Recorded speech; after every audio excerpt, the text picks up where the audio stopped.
I mean, you guys have no idea, but this is like my 4th attempt at trying to introduce this video. So I'm just gonna open it like this, man. This is the 6-star roster on Mr. Jules's account. These are all of the 6-star champions that we have going on the account.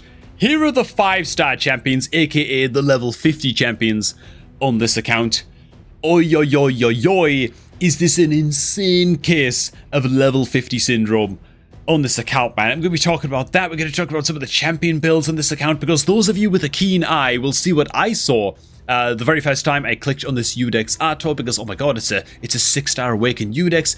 The Udex is even 1-time empowered, which also set off alarm bells ringing in my noggin very, very quickly. But you might have also noticed this little reflex icon right here. The Udex is in a reflex set, and he's running at 133 speed, alright? Oh god, what are we doing here, Jules? What's the plan, man? What have we got here on Prey the Slitherer? She's in a reflex set as well! Okay, at least she's half booked, but wait a minute. The books have been split between Preva and Udex as far as I can tell. Can we have a full booked Alice? That's okay. Alright, man. Okay, I'm not gonna lie, man. The more I look at this account, the more I like poke around the account stuff, the more things I'm spotting.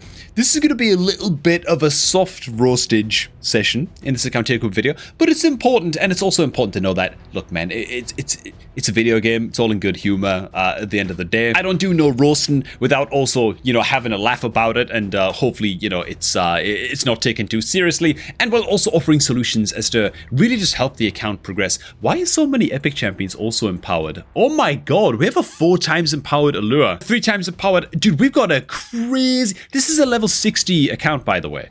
How the hell do we have so many empowered champions? This is making me worried, man. Okay, I'm not worried about, like, if this account is a spending account. Who cares about that? I'm concerned about the Faction Guardian situation. If we are empowering a Udex instead of filling out Faction Guardian slots, which feels like that's likely the case, oh god. We'll investigate it together, boys. Hey, man, if you're looking to start off a new Raid Shadow Legends account, then make sure to get that done by using the beginner promo link, which is always down below at the top of the description box. My little graphics stopped working, man. Click on the link down below at the top of the description box, man, for the best app possible on a new Raid account. Make sure to get it done in the month of July, by the way, man. Not only can you start off a new account with Basilius Randus and a whole bunch of free epic champions by starting your account with the link down below, but you can also secure Thorlin Foulbeard with the promo code Demon Slayer on day 1 of your new account.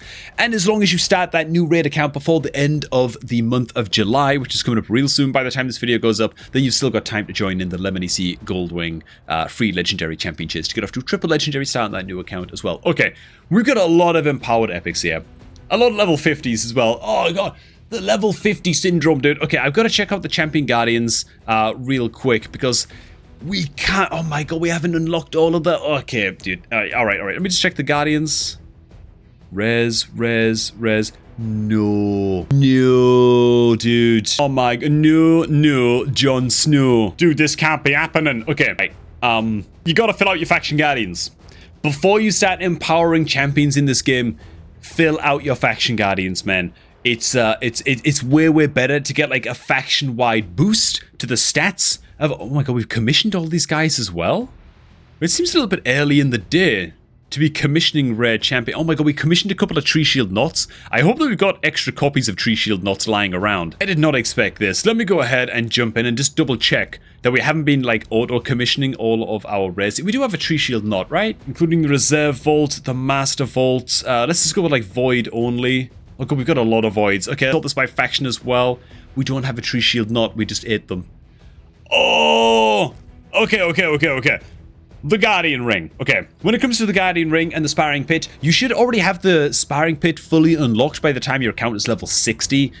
This is where your gems should go automatically after you've maxed out the gem mine with your starter gems, which we also haven't done. First 1,500 gems should go into fully maxing out your gem mine. It's just a long-term investment on your account. We actually have the gems to pay for this upgrade right now, but I'm not going to make that executive decision without Mr. Jules's go-ahead, but we should definitely do that. Like 99% of the time, that's going to be the correct call.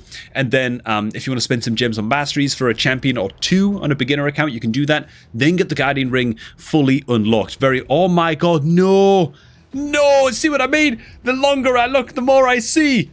Okay, so the reason I'm pointing this out is because you'll notice we've actually upgraded one of our slots here. This costs 350 to upgrade. The one beside my camera costs 350 to upgrade. This one costs 400. We've actually upgraded the slot, dude. Oh, needless to say, always better to unlock new slots and unlock all of the slots in your Guardian ring first before spending any gems to upgrade any existing slots as well, okay? Wait, man, that's the sparring pit. The faction Guardians. Always be assigning faction Guardians before you use copies to empower champions. Very, very bloody important because you get these faction-wide stat boosts to all of your champs. It might seem like, oh, it's going to take too long, blah, blah, blah.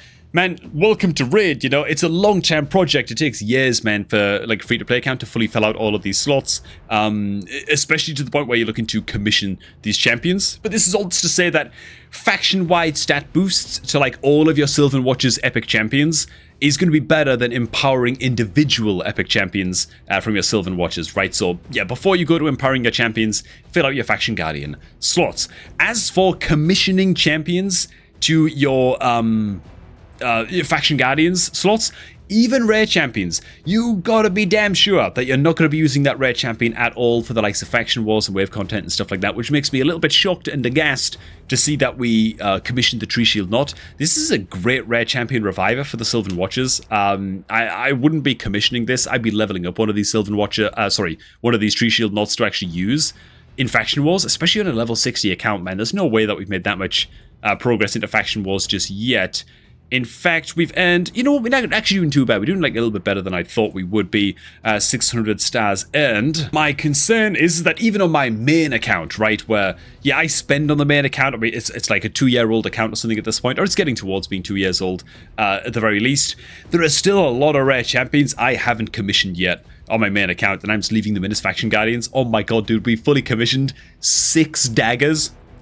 Dude, she's a good rare champion, man. Like, how do we get through secret rooms and stuff like that without having like any rares? You know what I'm saying? Like, they're just all commissioned. Every single rare champion is being commissioned. Woo! You're gonna be really, really careful with the Guardian ring, is all I'm gonna say at that. We fully unlocked the marker slots, right? Okay, we have. Good. Give me that goddamn mystery shard. Alright, man. Level 50 syndrome. Level 50 syndrome, man, it's time to talk. I should also mention, by the way, first of all, if you enjoy the videos here on the channel, go ahead and subscribe. That would be lovely jubbly. We just surpassed like 40,000 subs, which is absolutely bloody mind-blowing, so I'm going to throw that shameless little plug in there. But things like level 50 syndrome and more like sort of beginner-focused mistakes and tips and just fundamentals for Raid Shadow Legends, there's going to be a video playlist down below in the description box of this video that you can go ahead and click on. It's going to be called the Beginner Crash Course. It's a course of videos that's like 4 to 6 videos long, and I update it once every like 4 or 5 months. I try and keep it like really quite tight and really quite updated and with the times in Raid Shadow Legends, and it covers all of the basic stuff like gearing champions, how to know what champion to max next, what to do after your first level 60, all of those things, you know. And so yeah, a series like that would honestly do wonders for an account like this. Now, level 50 syndrome. You should not have more 5-star champions than level 60 champions. That's it, man. I think that's actually... What's the Glycad build? And the Glycad is built super high resistance, super low speed. Oh god, we need speed boots. We need speed boots on every single champion. I'm going to get to the builds in a little bit, man. You should always have more level 60 or at least 6-star champions than you do level 50 champions on your account, man. That's my ethos. That is simply best for progression. A level 50 champion is not going to cut it in most content where you're actually trying to be at like the cutting edge of content and actually push, right? And finish maybe like hard mode Doom Tower for the first time, or push into hard or brutal difficulty Hydra or whatever. It's just not going to happen with level 50 champions, man. They just don't have the stats to do that content, and so you end up hard stuck, right? Some champions can get away with it more than others, something like an Allure, who is max empowered and very slow and too low on accuracy, and champion like this can get away with being level 50 for a little bit more time, because it's all about a 10-meter decrease on an A1. That's all you care about. But like every other champion here, man, Mesilak Priest needs to be 60 to solo content, and like solo Golem, solo Dragon, that kind of thing. Neldor Rhineblade, you could leave him at 50 for a while, but eventually in the hard mode Fire Knight, you don't want him to just die due to like a single attack from an enemy minion. Not great. And Ally Protector, like Miscreated Monster, has to be 60, man. He's going to be soaking a lot of damage using his Ally Protect skill. He needs high defense, he needs high health, he needs the banner for the extra speed, right? What have we got him built in? Immortal Gear, that's actually not too shabby. There's some random 3-star Shield gear with accuracy is up. Oh god. I don't even look at the Great Hall, being honest. All of your damage dealers basically have to be level 60 as well, or they're just doing literally like 5 times less damage than they could be doing. That's at least the case for most damage dealers. Honestly, I gotta say, we've got very, very good champion quality on this account. Like, most of these level 50 champions are good to be taken up to 60. The Soulbond, the Apothecary, the Bellowite, like even the rares are looking very, very good. The epic champion quality is great. Akemptum, Stagnite, Farrakhan, Skrank. These are all amazing, amazing champions. Yuzan is all up in here as well and is very, very slow. 0 accuracy build as well. Oh, hang on, my bad. I don't think that we'd actually... Oh, yeah, we do actually need accuracy on Yuzan. Okay, never mind. I was about to give the benefit of the doubt there, but no, we actually do need accuracy on Yuzan as well. Yeah, great champion quality overall. Some damn good champs here on this account. These are just the level 50s that we're looking at right now, of course, but way too many level 50s. Way too many. Now, how do you know which champion to max next on this account, or on your account as well? All you gotta do, especially in like the earlier stages of the game, you're not looking to just build like a super wide roster to take on faction wars exactly. At this stage of Mr. Jules' account here, you're still really just looking to fill gaps in your roster. Okay, so we've got Frolny, he's fully booked. I bloody wish all those books had gone into Mikage instead, which is our second form. Oh god, Jesus.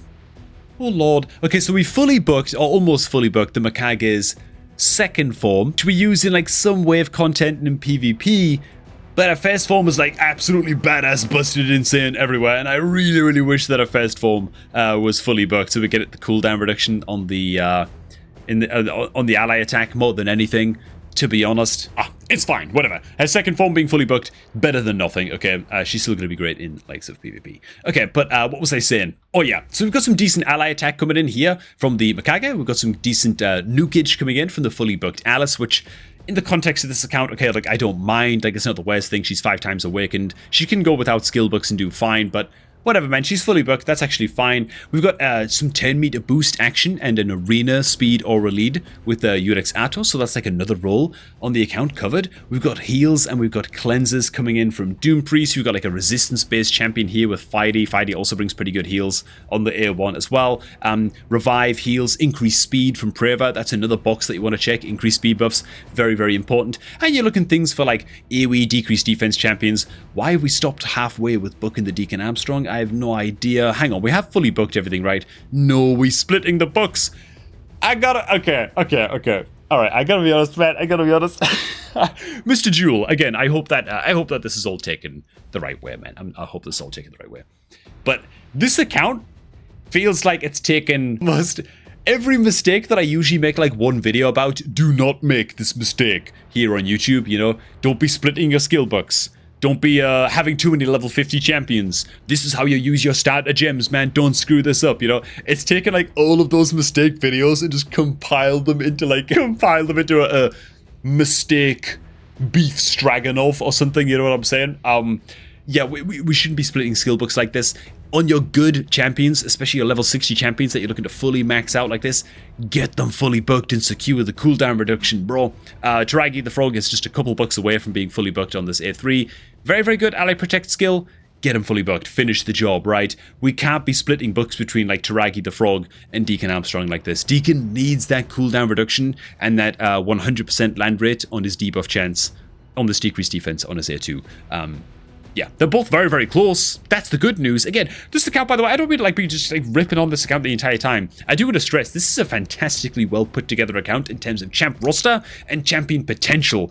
Like, these champs with just the correct builds and get them fully booked, and a little bit of team building, a little bit of focus on team building, and then like fixing the Guardian ring. The account is in like incredible state in terms of the power of the champion roster. It's going to be able to do amazing things. The Rector Drath, okay, she's fully booked apart from the A1, that's okay. I just got to check now. Doom Priest doesn't need books, so that's good. I was just checking that she wasn't fully booked. The Gorgarab hasn't been touched, and a little bit of bookage into the Seer as well. I can't help but notice that we've got another reflex set going on the Rector Drath. I'm guessing she's got no speed. Yeah, okay, yeah.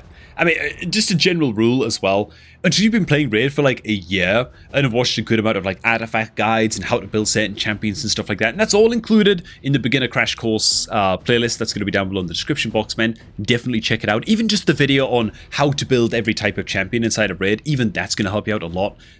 Speed as main stat on boots for every single champion on your roster is a good general rule for like the first 12 months of most people's accounts. It's not like a 100% rule. It can be broken, especially once you get later on into the game, but for the first 12 months, speed is the main stat on boots is sort of just a good general rule to go by. Accuracy, main chestplate, resistance, AD. Anyways, know what to max next on this roster. We've got some good decreased defense champions, along with Grakos as well, who we're also splitting the bucks between. Oh god, okay.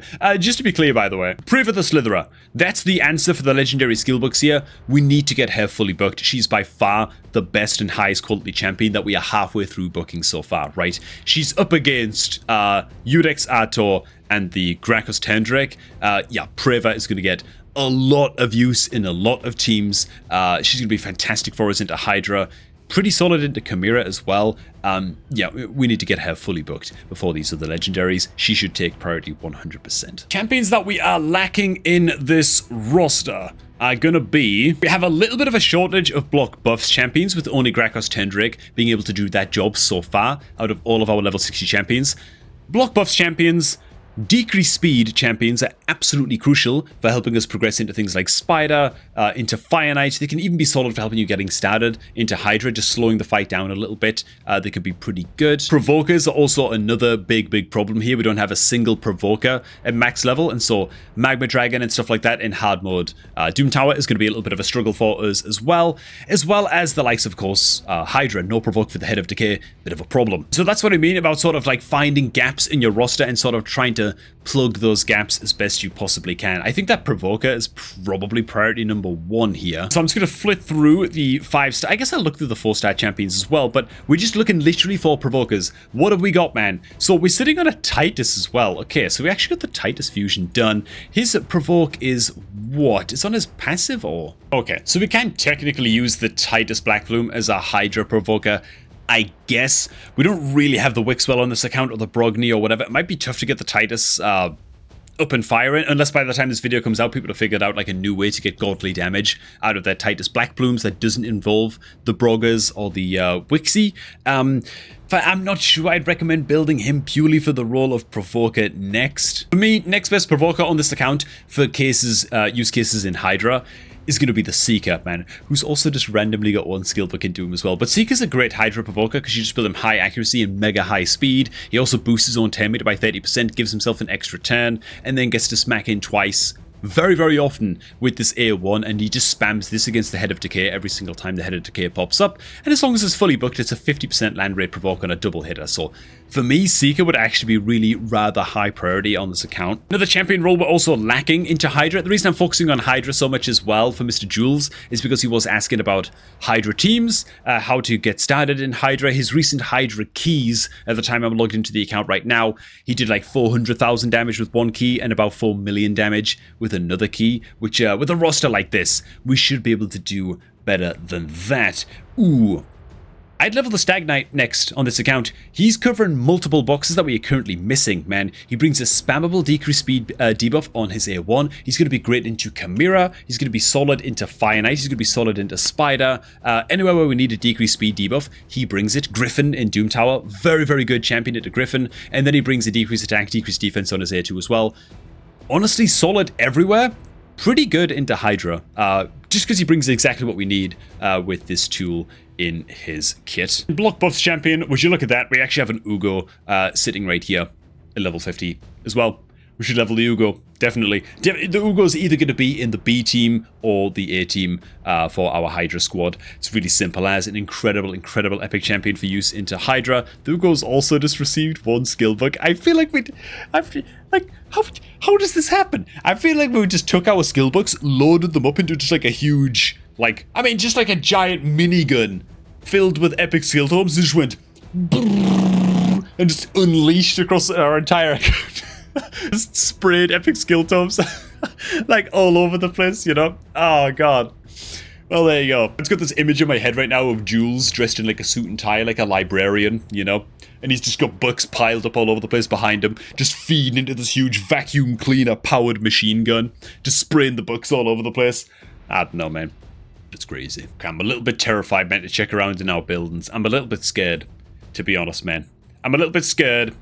Okay, so we've pulled all of our shards. This is not super unexpected to see. It's very, very low on shards right now, given that sacreds were heavily required for the Titus fusion, and we obviously got the Titus fusion done, so that's no surprise that we're a little bit tapped. We're very, very dry on mystery shards. You've got to make sure that you're checking in on the market every single time the market building refreshes and buying these. Very, very crucial, honestly. Tell you what, hang on. One champion I didn't see on the account? We're still buying the champion fragments for Drexthar. How old is this account, man? Oh my god, this account is only... Wow, dude, this account is only 4 months old? Okay, so it's not that surprising then that I haven't seen Arbiter on the account just yet. How are we doing? Okay, we're very, very close to finishing the missions. That's good. That's good. That's like not too concerning. Honestly, I'm very, very much slow walking my Arbiter on my own free-to-play account as well. I don't have it yet there either, so I can't really say goddamn thing. But when it comes to building a 10-meter booster, the Udex... Ooh, it needs to be running at like 280 speed, you know? He needs to be like way faster than this. The golden rule of HL Legends when it comes to gear on your champs, speed is king for like every champion in the game, minus maybe nukers, but even then they're still gonna have like a decent amount of speed. Oh my god, I've never seen this before. Okay. Alright, dude. So the reason it's generally not a great idea, generally speaking, to max out like crit damage nodes first in your Great Hall. I mean, we're like right there now. We might as well take this all the way to 10 at this point, right? Just to finish the mission. Yeah, the reason it's not a great idea is because crit damage, yeah, it's like #1 stat priority after crit rate for your nukers. And it's a fantastically powerful stat, and that's great. But talking about a stat that's only beneficial for about 1/5 of the champions inside of Raid Shadow Legends, right? Only about 1/5, about 20% of champions in this game very, very much value crit damage, whereas accuracy, on the other hand, it's like you're talking 90% of champions in Raid love accuracy and require accuracy to do their job, right? To decrease enemy 10 meter, to reduce the duration of enemy buffs, to land debuffs like decreased defense. All of those things all require accuracy, and that's most champions in the game. Very, very few champions in the game require 0 accuracy, you know? So that's why, generally speaking, you take accuracy nodes up first while ignoring the void nodes, because most people's accounts, you just don't have many void champions when you're just getting started, and so the first 3 accuracy nodes, getting one of these at least up to 10, usually the way to go. But okay, I mean, we're right there towards getting 10 in crit damage, so that's all good. How are we doing in terms of brews? We have no brews. We have no beer. What kind of tavern is this? No kegs. Do we have skill tomes? We don't have any skill tomes. Oh, potions? Okay, I mean, the potions don't really matter. Like, who gives a damn about the potions? Alright. So experience brews are not for leveling up your champions. Experience brews are for generating points in champion training events and champion training tournaments, and using like 1 or 2 brews on food champions depending what rank they are. A 3-star food champion, you might just want to use 1 brew. Oh god, I can't. We don't even have any void brews. Okay, right here. Okay, this is like a 3-star food champion. You put 1 brew into this champion to just rank it up to 10 instantly and generate easy points during champion training events and champion training tournaments. If it's a 4-star food champion, let's just imagine that. Oh, okay, let's just take the Hellborn. Oh no, I can't because we don't have any bloody spirit brews, dude. Who am I looking at here? Dark Elhain, right? I don't have 3 brews. You'd put 3 brews into the Dark Elhain if she was a food champion during a champion training tournament. And that's like the only time you should ever be using brews. Ever, right? They are literally just a currency for exchanging for points in champ training events and tournaments for just ending like free rewards during those events. Of course, we have absolutely no chickens either. When it comes to skill tomes, you should only ever be spending these during CVC, particularly personal rewards CVC, to maximize points during those events as well, and just maximize the amount of free stuff that you're getting. I think we've been doing that. How are we actually doing in terms of dungeons? And dude, I just realized, man, this is a 4-month-old account. Are we Fuse Mikage? Fuse Mikage before Rajan. What the bloody hell did we manage that? We got Mikage before Arbiter. I just realized the absolute just insanity that is that fact. That's crazy, man. That's insane. That's a first, genuinely. The Finite's Castle, we've got Allure, Cold Heart. Okay, so we should definitely be able to stage 25 Fire Knight's castle. In fact, one of the champion roles that we might be missing that would help us out with stage 25ing Fire Knight. Yeah, okay, yeah, we're on stage 20 for most of the dungeons by the looks of this. Okay, this is our stage 20 spider team. I wonder what the Fidey's role on this team is. What does Fidey actually bring? I think that actually helps us that much, I don't think. Oh, hang on, my Fidey brings decreased speed. I'm a moron. Okay, yeah, so I was talking about like a decreased speed champion and us needing a decreased speed champion. I just totally forgot that Fidey brings the decreased speed. Oh, look at me. I'm just a total noob, you know. Freva, yeah, is she doing a whole lot for this team? I'm not sure about that either. Okay, so we're running stage 20 of every dungeon. What does our arena team look like? What does it look like? I'm just very, very curious at this point. So we are running the Udex as the oral lead. That's good stuff. The Fidey is on the squad. Not sure how I feel about that. And then we've got good old Onryo. Well, Onryo is an arena god. He's just of limited use to us at level 50. Like, again, he's hitting like 1/5 of what he could be hitting. The Makage is also just a good option. Okay, what's our artifact storage like, man? This is like another check that I do on accounts when I do takeovers like this. I just enable gloves, chest, and boots, and the very first thing I do, I'll just go ahead and scan and just see how many flat stat rubbish that we're holding onto on the account. This is 126 pieces right here that we could just sell all immediately and just earn like 5 million silver on these. These are all basically unusable pieces, right? Any pair of gloves, chest, boots that have a flat stat as the main stat are basically completely worthless, with the only exception being tough to get sets that if you try and upgrade them, if they like triple roll into speed or something, then hypothetically you could hold on to those. And so I will sift through the pinpoint pieces right here, but honestly, also like maybe the feral pieces, like everything else here can just go, dude, like this is not usable gear, you know what I mean? Especially not for an account that's this stacked, by the way, and could be farming actually like pretty advanced content. Oh, we've got a bunch of 4-star pieces here as well, which are also, needless to say, no good to us. Okay, frankly, to rebuild some champions, I'm going to need the silver anywhere. I'm also holding out pieces that have just been rank 16'd, regardless, just because, you know, I don't feel like I should be making that executive decision. We can also check on chest plates that have resistance as the main stat and are not part of any kind of like resistance set, or that you might run in like a mischief tank or something like that, right? So stuff like all of the like crit rate chest pieces running resistance as the main stat, probably no good. Accuracy, definitely not 4-star pieces can go. Alright boys, that's my initial analysis of Mr. Jules' account. I'm going to leave this part at the takeover here, man. I gotta break it up a little bit. Thanks for stopping by, man. Hope you all did enjoy this one, man. And hope that, you know, some of the mistakes that I covered in this video were helpful to some newer players that are watching this. Whether you're a spender or free to play, all of these same rules are still going to apply no matter what, you know, at the end of the day, man. So, yeah, hope it was helpful, man. That's really it. Thanks for watching. Hope you guys did enjoy. Make sure to hit the link at the top of the description box down below to start off a new raid account if you're looking to get off to the best fresh start possible in 2025.